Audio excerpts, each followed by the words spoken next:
Chapter 1, I got caught up in a hero summoning, but everything seemed incredibly shady, so I ran.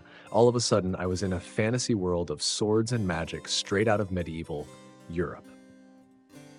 My name is Mukohda Tsuyoshi, 27 and single. I'm just a humble salaryman living in the suburbs of Japan. If asked why I'm in a world such as this, it's because I was caught in a hero summoning ritual.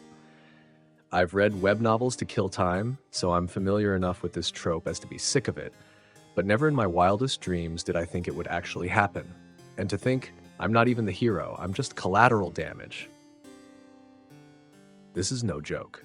The country that held this hero summoning ceremony was a place named the Kingdom of Reziger. Even though there were supposed to be 3 people summoned, 4 people showed up. So the higher-ups in the room all made troubled faces. Although the ones who were most troubled by this were the people who've been suddenly whisked away into another world. In other words, us. I mean, they're coming at us and calling us heroes all of a sudden. I had already caught on to the fact that this was another world because I've been reading all those web novels, though. To be honest, I got my hopes up just a little because they were calling me hero, but those hopes were dashed pretty quick. Right after we were summoned, they immediately had our statuses appraised with a magic tool. In the job column of our statuses, everyone other than me, they were all wearing school uniforms, so I think they were all high schoolers, had hero from another world written down, but I was a victim from another world. On top of that, all of their stats like HP and MP were between 700 and 800, while my stats were only about 100. Even so, those numbers apparently were above average for this world, so I was told that I was at least somewhat powerful. But my stats clearly didn't measure up to theirs, so that fact was no consolation at all. The number of skills I had was no comparison to those 3 either. Including skills we all had like appraisal and item box, they all had stuff that shocked the higher-ups that were there, like holy sword skill, or holy spear skill, or even sacred magic. And on top of that, they all had the skills for elemental magic, like fire, water, earth, wind, sacred, lightning, and ice. They were the definition of overpowered. Compared to them, I only had the unique skill online supermarket. My immediate reaction was, no, what the hell kind of skill is that? I mean, I knew what an online supermarket was. I owed online supermarkets a lot. But it's a skill, you know? A skill. There ought to be something more magic-like or something, no? The people of this other world had no idea what the skill was, and the 3 with the hero job all laughed at me. So thanks to this unique skill, I was immediately branded as useless. Even so, there was no doubt I was summoned to this world with the hero summoning ceremony, so I was able to participate in the audience with the king, but what he said was shady as all heck. According to the king, the Demon King frequently attacks this country because he wants to conquer it. They've somehow managed to stall him for now, but they have no idea how long they'll be able to keep the status quo. The kingdom's people are suffering under these continued conditions. With those feelings, they had no choice but to rely on the ancient ritual of hero summoning. It's a selfish wish after summoning us here at their convenience, but they want us to somehow save this country. They don't know of a way to return us back to our world here in this country, but the Demon King might know of a way, as he has lived a long life and is extremely skilled at magic. Well, it was that kind of excuse. There was clearly something going on here, especially them putting off responsibility for returning us to our world for later. Also, the king said that this country was in dire straits, but the people here had none of that grimness about them. Not only that, but the king was a very obese old man, and he was wearing a gemstone-studded, gaudy as all heck mantle that screams, "Just how much money did you put into this?" And sitting next to the king, his wife and their daughter beside her, are both wearing flashy dresses that put on display just how they're living in the lap of luxury. Would a royal family expressing grief over the state of their people put forward an appearance like they're indulging in every luxury they can? Putting together all these observations, I came to the conclusion that this was one of the no-good types of otherworld summonings. Even though they called us heroes, in the end we'll probably just be used conveniently by the country, like being sent out in wars to expand the country's territory. Moreover, I wasn't even a hero, so I probably can't expect to be treated well. In the worst case, I might even be executed. I decided that it would be best if I left the castle as soon as I could. That's why, at the time, I acted as humble as I could and said this: seeing as how I'm not a hero, I'd only be causing everyone trouble by remaining here. Doing that would riddle me with guilt, so if I could just have enough money to live during the 2 or 3 months it would take for me to find employment, I'd like to leave and live on my own. And just as I expected, they gave me 20 gold coins and tossed me out of the castle with the haste of someone getting rid of a nuisance. And so we've come to the present, with me walking around the streets of the capital. I had no idea if 20 gold coins was a lot or nothing at all. But at any rate, I'd been given enough money for me to at least live for a while. I thought to myself, I need to hurry up and learn more about this world, starting with the value of currency, don't I?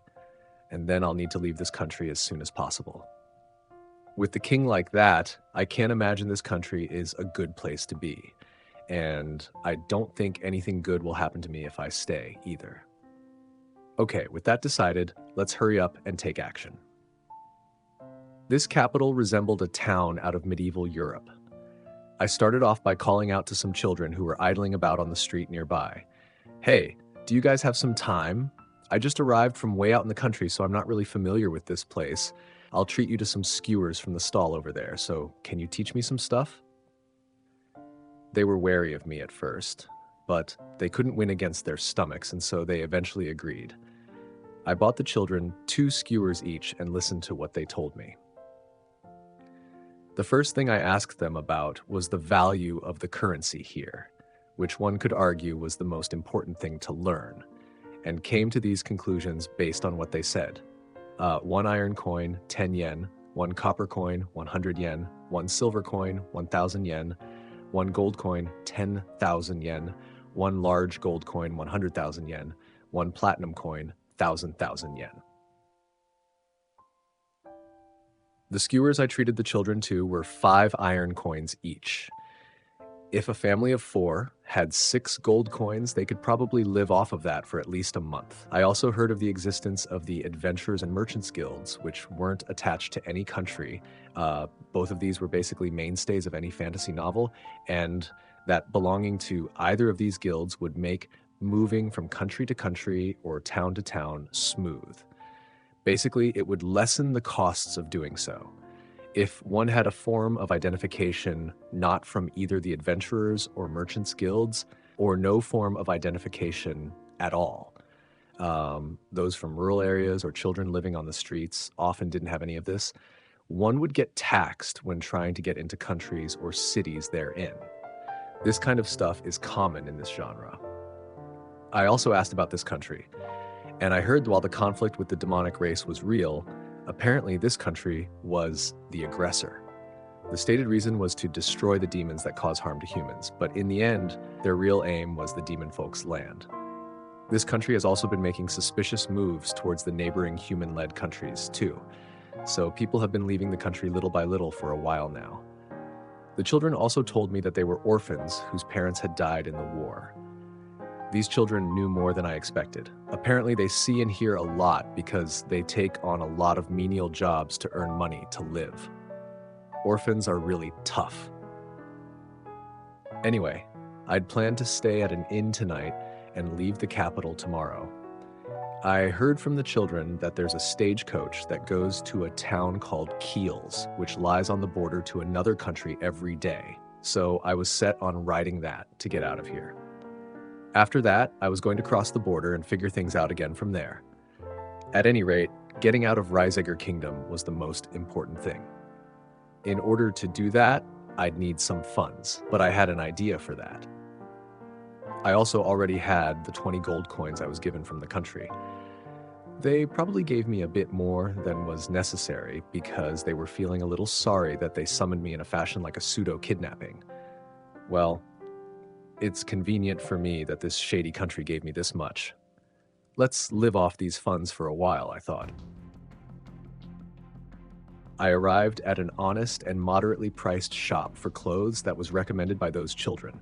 I came because I was still in the suit I was wearing when I was summoned, so I stuck out like a sore thumb. I bought a dully colored shirt and brown pants so that I'd match those people walking the streets. The clothes were more expensive than I expected at 7 silver coins, but I managed to get the store to buy my suit, Y-shirt, and bag for 3 gold coins, so I made a net profit of 2 gold and 3 silver coins. I considered putting the writing implements, documents, smartphone, and other small accessories I had into my item box, but I didn't know how the existence of the item box would be treated in this world, so I probably shouldn't show it so easily to others. There were cases in the novels I'd read where the item box was treated as an extremely valuable skill, after all. Thankfully, the store owner threw in a cloth shoulder bag for free, so I put my stuff inside that. My shoes were probably fine as is. Before I left, I made sure to ask for a moderately priced inn nearby. He recommended an inn 3 buildings over, so I headed towards it. The inn the store owner recommended was 4 silver coins for a night's stay with meals. After dinner, I returned to my room and checked everything that needed to be checked. First up, status open. Name, Tsuyoshi Mukohda. Age, 27. Job, victim from another world. Level 1, HP 100. Attack 78, defense 80. Agility 75. Skills, appraisal, item box. Unique skill, online supermarket. Just like they had told me at the castle, when I chanted status open, an opaque window appeared in front of me with my status on it. Apparently only summoned heroes with the appraisal skill, although I'm not a hero, can check their statuses at any time. According to them, normally one would have to check their status using an appraisal magic tool at a town's guild, branch, or temple. Oh yeah, they were bragging something about how the magic item for confirming statuses was something the magic tool craftsmen from their country poured their blood, sweat, and tears into developing, weren't they? I decided to turn my thoughts to my own skills. Well, leaving that aside, they also said that around 70 is the average for people in this world, so I guess I'm just a little stronger than most people. The skills appraisal and item box are shared between all of the people that are summoned, so that must be something like a perk of the ritual. It seems like the item boxes of the summoned always have a high capacity, and while I was at the castle, I overheard someone saying that there was a legend of a past hero putting in over 1,000 monsters into their box. I was also told that those summoned are able to understand this world's language from the moment they arrive. That also probably falls under the perks of summoning. I mean, it's a cliche of otherworld stories after all. The biggest problem was my unique skill, online supermarket. I know what an online supermarket is. As the type to want to hole up in his house over the weekends, I've used them a lot.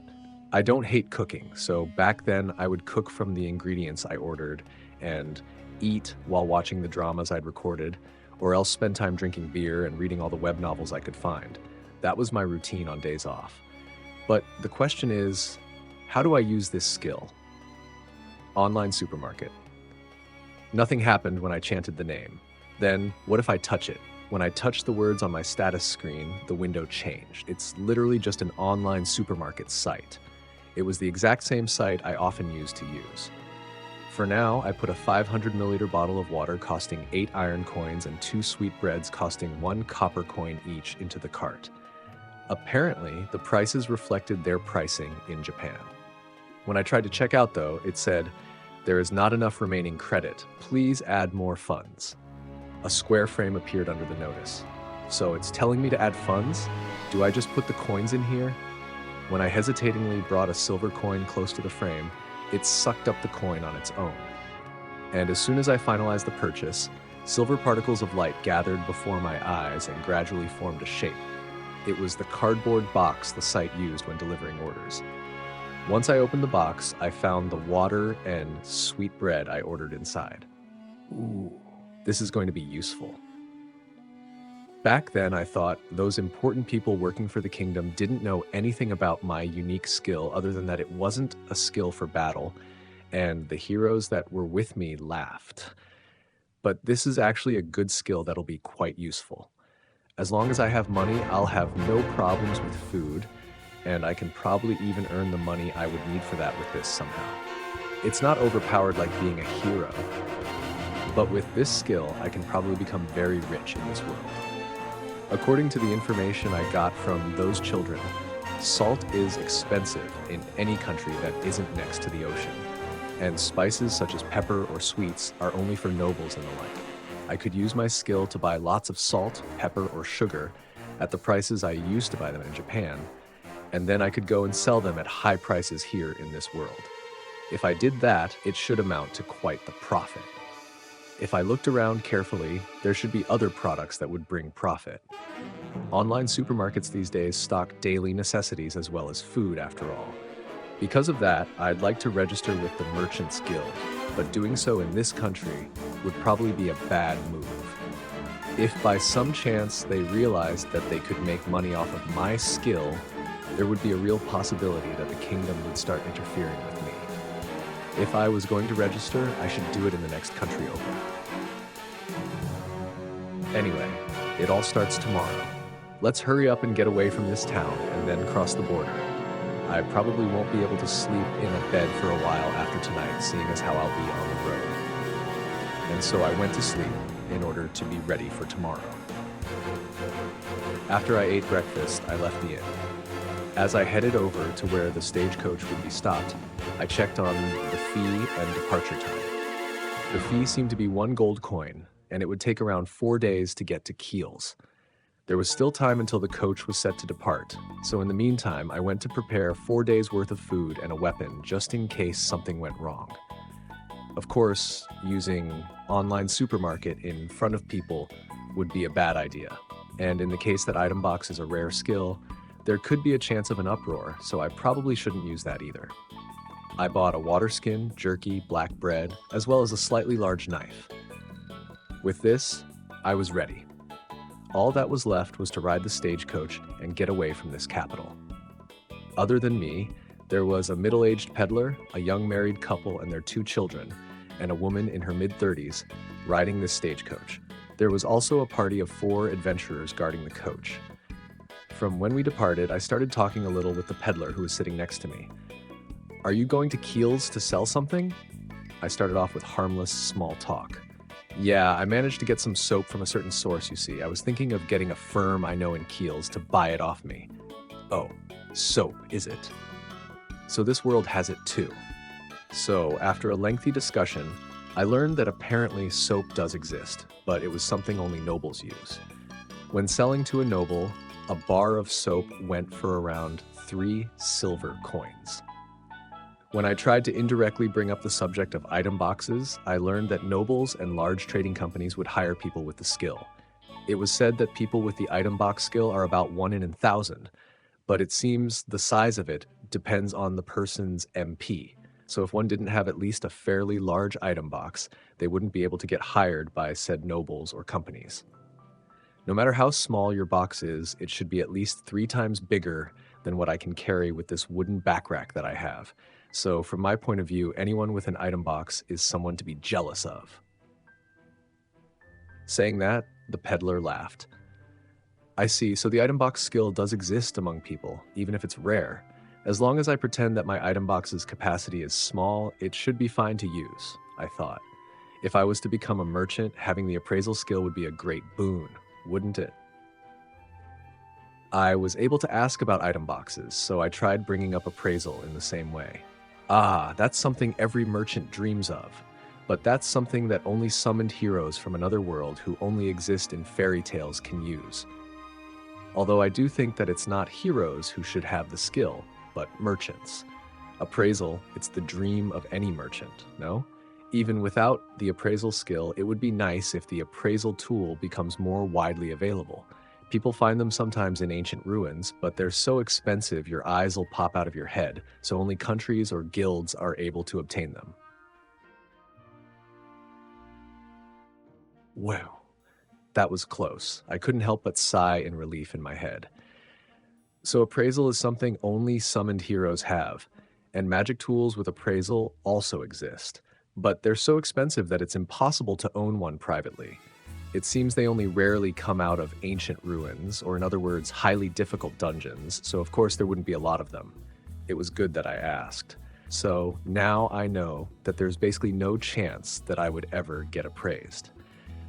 While we talked about this and that, I eventually found out that the peddler was also aiming to cross the border. He leaned over and told me a secret in a whisper. This country's become pretty suspicious lately, you know.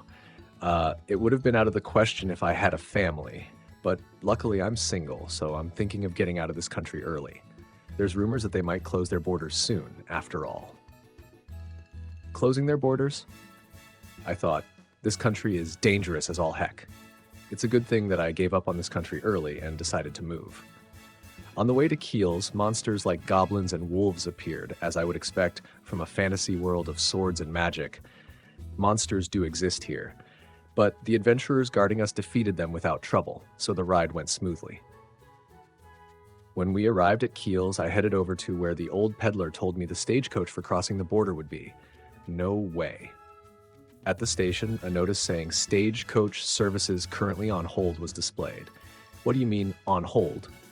Is this what the peddler meant by closing their borders? But if that's really the case, would the town really be this calm? At any rate, I needed more information. I headed over to a restaurant where a lot of adventurers who have probably been to many different countries gathered so I could fill my stomach while I was at it. I took a seat at the bar and called out to a group of 2 adventurers who just happened to be sitting next to me. Hey, you guys have a moment? Sure. What do you need? I've actually just arrived here a little while ago, so there's a few things I'd like to know. I promptly waved the barkeep down and bought the 2 some ale. When I did that, the adventurers happily said, "Ah, you know your stuff," and promptly started talking. I see. So stopping the stagecoach is in order to help stop the flow of people leaving. Yeah. If the population decreases, so does the number of soldiers and the amount of taxes. Right now, it's just the stagecoaches, but they might really shut down the border eventually. Even though this country is already warring with the demon folk, it seems they're planning on starting a war with the Kingdom of Marvale too. Right. It's only a matter of time before war breaks out. It might have been because they had some liquor in them, but the 2 adventurers were very talkative. The country of demon folk borders this country's northern end, while the Kingdom of Marvale is in the west. My plan was to head to the Kingdom of Venin to the southeast. We're also planning on saying goodbye to this country soon. Hunting monsters suits us more than fighting in a war, you know? You should leave as soon as you can, too. I'd have left this country already if I could have, but if a monster appeared on the road, there would be nothing someone like me, who was just a little stronger than average, could do about it. It seemed to be a significant problem, but as I looked at the adventurers, it came to me, why don't I just make a request to the Adventurers Guild? It'll probably cost quite a bit of money, but there's no point in being stingy here. My first priority is to leave this country before they close their borders for good. I decided to put out a request to the Adventurers Guild to guard me while I crossed the border. The next morning, well then, let's go put up the request at the Adventurers Guild. The guild was facing the main street and I found it immediately, but it was early in the morning, so the building was jam-packed. In a rather cliché development, I was stared at by the adventurers when I entered, but I tried to ignore them. I'm just here to post a request, I swear. If they realize I'm a client from my conversation with the clerk, nobody should mess with me. Probably. After I stood in line for a while, it was finally my turn. Excuse me, I'd like to make a request. A request, is it? What are you asking for, sir? I'd like to hire guards while I cross the border into Venin. Also, I don't have a carriage, so the journey will be on foot. This is my first time putting out a request. How much should I pay for a job like this? An escort mission on foot, yes. For that kind of request, you'll need at least a C-rank party or above, and on top of that, it'll take quite a while. At the very least, you should probably offer 7 gold coins. While I was thinking to myself that 7 gold coins would hurt my wallet quite a bit, the receptionist started talking again. However, because the stagecoaches are stopped, we've been getting more of this kind of request. Taking that into account, a reward of 8 gold coins might be more appropriate. I see, because if the number of the same kind of quest increases, adventurers will bite at the one that pays more. But 8 gold coins? It honestly hurt me to pay that much. But you need to break eggs to make an omelet. There was really no choice. Understood, I'll pay 8 gold coins. Also, could you let them know I'll handle the food? From the receptionist's choice of words, it sounded like 8 gold coins might have been a tough sell, so I tried adding food onto the table. I don't hate cooking, and I did have that skill. So as long as I were to choose cheaper ingredients, it should be fine. All right then, I'm in your care. Leaving the reward money at the desk, I left the Adventurers Guild. The next day, I got called to the Adventurers Guild. When I arrived, I was surprised to find that my request had already been accepted. I didn't expect it to be accepted this fast, but I wanted to leave as soon as possible, so I was actually grateful. At the guild, I was introduced to the C-rank party, Iron Will. I'm the leader of Iron Will, Werner. Pleased to meet you. My name is Mukohda, and the pleasure is all mine. It seems only nobles get family names, so in order to avoid suspicion, I only gave them my last name and also made sure to pronounce it in a foreign way. Werner was a densely packed, 190 centimeters tall man in his early 30s. He had a large shield on his back and a sword hanging from his hip. His thick arms carried many old scars, so he really felt like a seasoned adventurer. From Werner's introduction, the members of his party were a man wearing leather armor with a long sword on his hip named Vincent, who I thought was a swordsman. A young girl who was probably a scout named Rita, who wore a chest protector and carried a knife. A stoic old man with white in his hair named Ramon, who donned a robe like a mage. And a woman named Franca in her early 20s who was probably their healer, as she wore white clothes that reminded me of a nun's habit. By the way, she had a huge chest. It seemed to be a pretty balanced party. I didn't think the guild would introduce me to people who they didn't think would be able to complete the request, so I decided to hire them. After I talked with Werner, we decided to leave tomorrow at 7 in the morning, after meeting up in front of the Adventurers Guild. If that was to be the case, I would have a lot to prepare, as I would be the one preparing all the food for the trip. On the way back to the inn, I bought the things I'd need for the trip. First was a mantle. It could stave off the cold, and when sleeping I could just wrap it around me, so it seemed pretty necessary.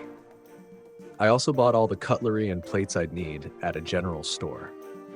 While I was doing that, I also found a lot of other stuff that seemed useful, like a magic stove. Just like the name implied, it was a stove that produced fire when one ran magic power through it. They came with either 1 or 2 stovetops, but both models were expensive. Just then, I suddenly thought, why not just buy a mini stove from the online supermarket? It looked exactly the same, so if I were to tell the adventurers that it was a magic stove, there wouldn't be anything suspicious about it. Okay, let's do that. Buying a mini stove from the online supermarket is way cheaper too. With that decided, all that was left was to actually buy what I needed with my skill, so I hurried to return to the inn. After I got to my room, I proceeded to buy up a storm, a mini stove and the accompanying gas canister, a pot and frying pan, knife, chopping board, and the all-important ingredients. I was buying for a party of 5 adventurers plus me, so I made sure to get a lot. I got vegetables like potatoes, carrots, and Japanese scallion, along with cheese, ham, sausage, and eggs. I also bought some pre-prepared side dishes. Lastly, I got some salt, bouillon cubes, and other spices. All in all, I spent a little over 2 gold coins. I was down to 8 gold coins, 5 silver coins, and a few copper and iron coins each to my name. My wallet's getting tighter and tighter, I considered, but it'll only be until I reach Wiener. Once I get there, I'll register at the Merchants Guild and sell my heart out. And after securing funds, I'll move again once I've seen the state of things. Let's work hard for my safe and peaceful life. When I arrived in front of the Adventurers Guild at the agreed upon time, I found the members of Iron Will already waiting for me. Sorry, I'm late. No, we just arrived early. Don't worry about it, said the leader, Werner, laughing. Apparently they drilled the habit of doing this quickly into their bodies. That's a good habit to have, I thought. Okay then, let's go. I nodded and set off on the road to Venin. Leaving the town of Keels, we made smooth progress. Iron Will's formation had no holes. I was in the center with Rita the scout in front, Vincent the swordsman to my right, Ramon the mage to my left, Franca the healer behind me and to the right, and Werner behind me and to the left. They were set up to protect me, the client, at any time. We should take a break soon. At Werner's suggestion, we decided to rest. As promised, I started to prepare food. That said, there wasn't much time, so it was going to be a simple meal. I took the mini stove that I bought earlier out of my item box. Oh, so you were an item box user, Mukohda. And that's a magic stove. You've got something pretty neat there. In response to Vincent's comment, I nodded, explaining, my capacity is pretty small, though. I did hear that item box users exist, so I decided to make it out that I have an item box, but that it's small. That way it would be more convenient to hold my stuff, which has been increasing, and this way, it should also probably be better than going to weird lengths to hide it. I got the magic stove from an acquaintance. He said he probably wouldn't have any chance to use it anymore, so I got it for pretty cheap. I readily used the excuse I prepared beforehand for my mini stove. The end justifies the means applies here. While I talked with Vincent, I brought out a loaf of bread and some ham and cheese to make sandwiches. I also made some instant consommé soup in wooden cups.